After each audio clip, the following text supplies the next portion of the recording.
નમસ્કાર, આજના સમાચાર એન્કર પ્રાચી સાથે.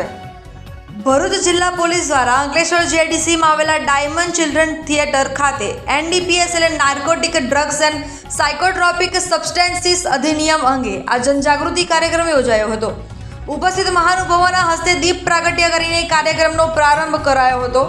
આ પ્રસંગે અંકલેશ્વર વિભાગીય પોલીસ વડા ડોક્ટર કુશલ ઓઝા, અંકલેશ્વર ઉદ્યોગ મંડળના પ્રમુખ વિમલ જેઠવા, નોટિફાઈડ એરિયા ભાજપ પ્રમુખ જય તેરૈયા, ઉદ્યોગ મંડળના પૂર્વ પ્રમુખ જસુ ચૌધરી સહિત ઉદ્યોગ અગ્રણીઓ, પોલીસ અધિકારીઓ, વિવિધ શાળાના વિદ્યાર્થીઓ અને શિક્ષકો ઉપસ્થિત રહ્યા હતા.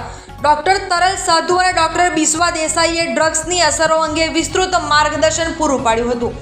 કાર્યક્રમ દરમિયાન નશીલા પદાર્થોના સેવન અને હેરાફેરીથી થતી સામાજિક, માનસિક અને શારીરિક હાનિ અંગે લોકોને માહિતગાર કરવામાં આવ્યા હતા. ઉપસ્થિત નાગરિકોને ડ્રગ્સને ના, જીવનને હા નો સંદેશ આપવામાં આવ્યો હતો.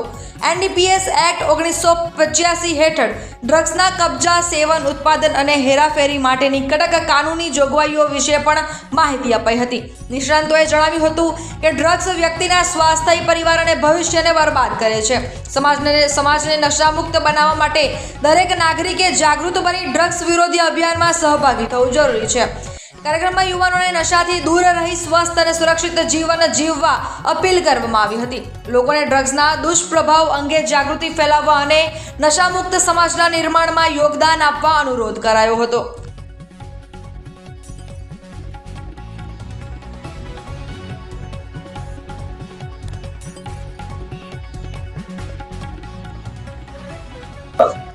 માનનીય વડોદરા રેન્જ શ્રી સંદીપસિંહ સાહેબ તથા ભરૂચ એસપી સાહેબની સૂચના મુજબ અંકલેશ્વર પોલીસ સ્ટેશન વિસ્તારમાં, અંકલેશ્વર ડિવિઝન પોલીસના વિસ્તારમાં ઝીરો ટોલરન્સ ફોર ડ્રગ અને એન્ટી ડ્રગની એક અવેરનેસના કામ ઉદ્દેશ્યથી આજે અંકલેશ્વર જીઆઈડીસી ડાયમંડ હોલ ખાતે એક અવેરનેસનો કાર્યક્રમનું આયોજન કરવામાં આવ્યું છે.